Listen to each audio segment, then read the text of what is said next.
Nous, ce qu'on essaye de mettre en avant dans notre bouquin, c'est pour le coup l'éclairage créatif. Bienvenue pour cette émission de Déclencheur. La photo, comme vous ne l'avez jamais entendu. Aujourd'hui, on rencontre Arthur Azoulay, qui vient de publier Zoom sur la photo au flash avec Aurélie Coudière, et c'est chez Pearson. On parle donc de flash façon strobiste dans un instant. Et si 2 fois par mois, vous preniez 30 minutes pour imaginer ce que vous pouvez faire avec votre appareil? Vous le savez, être curieux, c'est faire de meilleures photos. N'attendez plus et inspirez-vous. Devenez membre Déclencheur Gold aujourd'hui sur www.déclencheur.com, sur l'iTunes Music Store ou sur Amazon MP3. Juste quelques mots sur le Salon de la Photo. C'est dans un mois à Porte de Versailles à Paris et Déclencheur vous offre l'entrée d'une valeur de 11 € à l'aide du code qui s'affiche ci-dessous. Le Salon de la Photo sera le plus grand salon photo du monde cette année en nombre de visiteurs, donc c'est l'événement à ne pas manquer. Et je vous donne rendez-vous avec nos amis de Nikon Passion, de Pixelist, d'Alpha Numérique et de Focus Numérique sur le stand E15. En particulier, si vous passez samedi, j'organiserai notre traditionnelle visite du salon entre auditeurs de Déclencheur.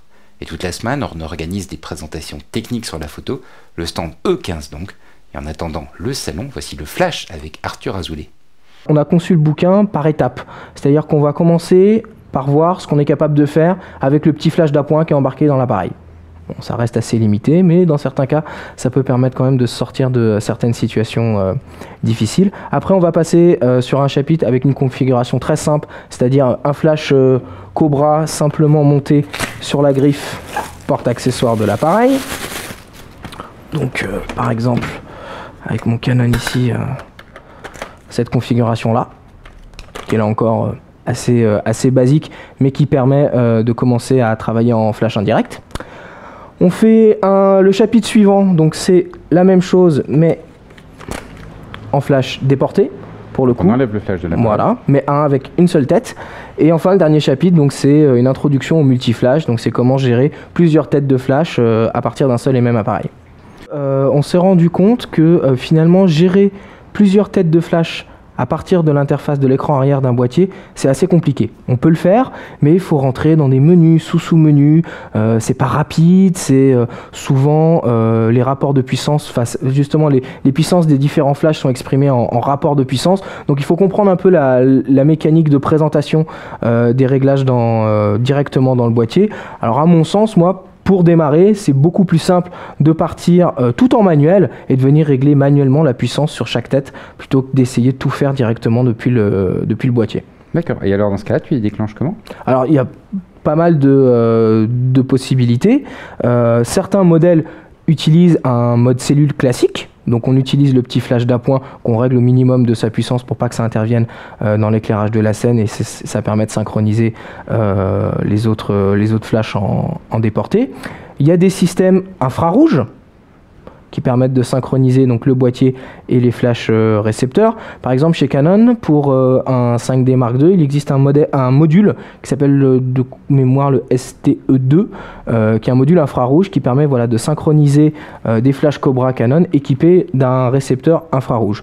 Mais bon, on n'est pas forcément toujours obligé de rester chez le même constructeur, dans la même marque, etc. Il y a des solutions comme ça qui sont absolument géniales. Donc des petits émetteurs récepteurs radio pour le coup. Donc voilà, c'est un petit élément comme ça. C'est hyper simple. Donc on peut régler différents canaux. On l'installe sur la griffe porte-accessoire du boîtier. Donc ça c'est l'émetteur. Et on installe le récepteur sur le flash. Hop. Et là c'est hyper simple, tout est synchronisé parfaitement, c'est un système radio donc on a une portée très importante, pas de problème d'obstacle, de perte de signal, mais par contre l'utilisation de ce système là sous-entend qu'il faut venir faire les réglages de puissance manuellement sur chaque tête. Okay. Et qu'il faudra autant de récepteurs que de têtes. Un cas de figure où il peut être intéressant donc d'utiliser l'éclairage au flash, que ce soit studio ou peu importe, c'est quand on a affaire à un sujet qui est relativement contrasté. Alors le contraste d'un sujet, il faut bien comprendre que c'est la différence entre le point le plus sombre du sujet et le point le plus clair du sujet. Ce qu'il faut bien comprendre aussi, c'est que tous les appareils photo disposent d'une dynamique de capture qui est plus ou moins large. Okay ? Alors si par exemple je représente par cet écart-là le contraste de mon sujet, avec à gauche les zones les plus sombres de mon sujet et à droite les zones les plus claires de mon sujet. Mais j'ai un appareil photo qui a une dynamique qui correspond à ça. Et comme ça, donc là, je suis obligé de faire un choix au niveau de mon exposition. Soit je positionne la dynamique de mon appareil comme ceci. C'est-à-dire que je vais exposer en gros pour les ombres. Je vais avoir tous mes détails dans les zones les plus sombres de mon sujet, mais je vais avoir absolument rien dans les zones les plus claires de mon sujet. Qui seront blanches. Voilà, qui seront complètement cramées, qui seront blanches. Soit à l'inverse, je me positionne de l'autre côté. J'expose pour les lumières. J'ai tous mes détails dans les zones claires, j'ai absolument plus rien dans mes zones sombres. Donc mes nuages ont bien tout le modelé, etc. Voilà, mais j'ai du noir absolu dans les zones les plus sombres de mon nuage. Soit je me mets au milieu, mes valeurs moyennes sont parfaitement restituées, mais j'ai pas trop de détails dans les ombres et pas trop de détails dans les lumières. Bon là, il n'y a pas 36 solutions. Alors, soit sans flash, on part dans une logique HDR et on va faire 3 expositions différentes qu'on va fusionner après en post-traitement, ou alors on peut utiliser le flash pour tricher. Et ce qu'on va faire, c'est qu'on va réduire le contraste du sujet.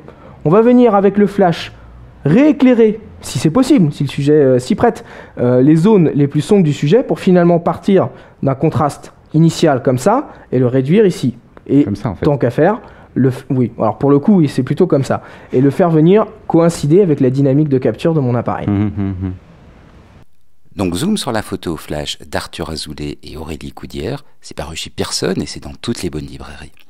L'interview complète d'Arthur, elle est réservée aux membres de Déclencheur Gold.